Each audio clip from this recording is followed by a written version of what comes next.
所以来看苗栗一个不幸消息，苗栗通霄镇一户姓吴人家来请一个43岁印尼籍的看护，照顾今年74岁中风的一个阿嬷。想要讲12寒流来迄个时阵呢，因为有够寒，阿嬷半暝去便所时无细字，所以阵咧处导这个后头壳去弄到面疮角，因为这个看护无及时做处理，过段间家属发现讲，这个阿嬷面色惨白唔知人，赶紧送去病院，嘛是救无活。检验上验了后，认为讲这个看护牵涉到过是地势罪嫌。1万块回交保，并且限制住所甲出境。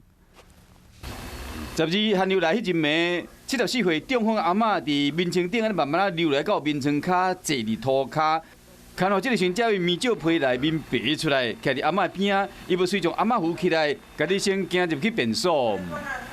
这个谁撞到的啦？阿嬷一无知倒向下头去磕到面床角，看到这个时看到了，赶紧将伊扶起来。想要到过顿工，亲人发现讲阿嬷呢唔知人，赶紧送去病院，验过抢救嘛无效。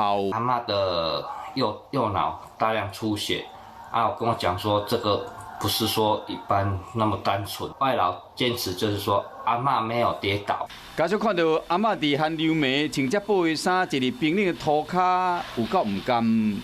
我妈妈跟他讲说，她想要上厕所，她也没有带她去，就看我妈妈在地上在那边爬了快将近半小时。